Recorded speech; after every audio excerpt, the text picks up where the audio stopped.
Good afternoon po sa lahat. Ayan, okay po ba tayo? Saan ito? Ayan, pwede pala. And I hope na nakikinig na tayo sa lahat. Siyempre pagdating po, ayan sa ating joint sa Mini Park. And siyempre I hope na nag-enjoy po tayo sa proyekto ng ating barangay, sa pumuno ng ating kapitan, Captain Sarono. And siyempre, hindi naman din lingit sa kalaman na minsan, nagagawin din po kami dito, no? Ng aming konseho. So, syempre, hindi naman din po natin pababayaan ang bawat isa o ating bawat mamamayan dito sa zone ng Mini Park. So, hindi ko na rin papahabaan kasi yun na sabi ni Cap, baka mamaya abutin tayo ng ulan. Pero syempre, let us enjoy what we have right now. And syempre, kung may mga karagdagang katanungan, pwede naman po kayo lumapit sa amin, no? Hindi lamang sa ating barangay, kundi na rin po sa konseho ng Sangguniang Kabataan. Yun lang po, and syempre maraming salamat po at pinangunakan niyo kami sa araw na ito. Video talaga. Salita lang kami gusto natin maging hands-on po kayo. Ipapahawak po namin sa inyo yung fire extinguisher mismo para kayo po mismo maka-experience kung paano. Kasi kapag hindi po natin alam, kahit po fire extinguisher, wala naman marunong gumamit. No? Kaya gusto ko po magkaroon ng participation ng ating mga senior citizen, ang ating mga kabataan at ang ating mga main nagtahanan. No? Kaya ituloy na po natin ang discussion after po ng live demo, saka po tayo mag-continue sa ating mga other services. Maraming salamat po. Thank you, Madamit Jobert yan daw. Ngayon po, for the pin, aim the nozzle at the base of the bar, squeeze the lever and sweep side to side. Nakita po natin kung paano gamitin? Okay, isa po ba or gusto niyo na kayo na? Kaya na, mami. Sige. Next ka. Si mami muna, okay? Ganun lang po yung tipas. Twist po yung pin. Pull the pin. Then, sobrang hindi ko nga siya nakilala kayo na pag- wait lang po. Sabi ko dapat marami siyang kainis sa opas ngayon. Ayaw, bumalik yung katawan. Okay. Twist the pin.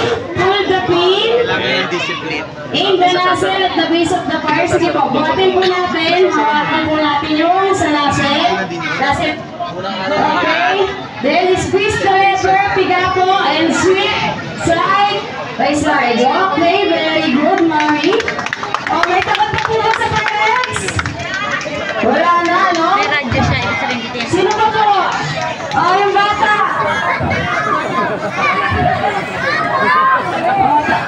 Yung mga baby po natin, palayo na lang po yung mga baby.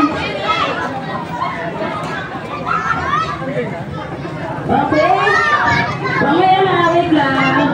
Nag-hubit yun.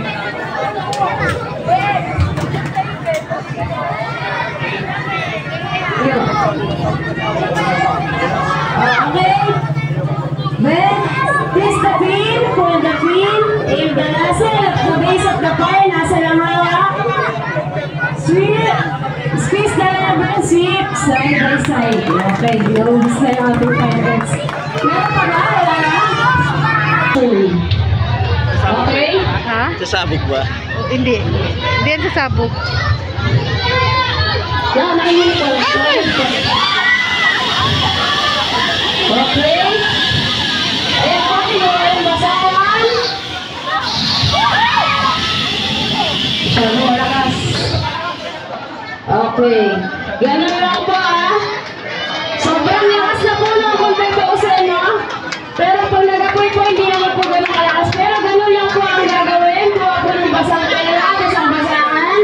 Iikot po, itaklog po dun sa apoy at patayin nyo. Gasol. Isa pa po ba? Isa pa pong try? Isa pang try. Ano pa ba? Ibang ano naman. Hindi naman pag... Ano naman yun? No!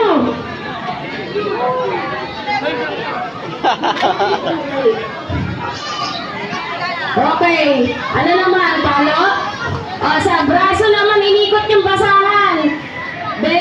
Diretso pa tayo. Yan lang po. Oh, basta. Meron pa isa. Sa mukha naman. Okay, sino po gusto mag-try? Ito ulit ate. Sige ate. Bakit po anong gusto mo? Sa braso or ikot po? Ayan. Ganun lang po, kabilis.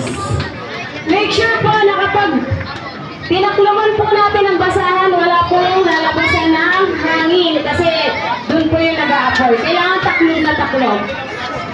Okay, isa pa po, last. Last, sino pa po? Okay, si Mami, yung tapang ni Mami.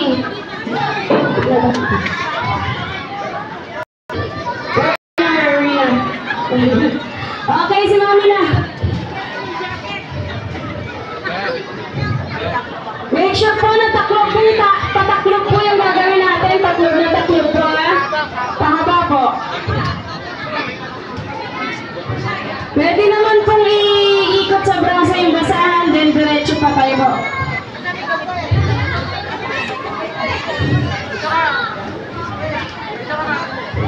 Okay? Tignan po natin kung saan papunta yung apoy. Doon po tayo sa kabila din. Ayun, ganun na po. Sa bilis. Diba?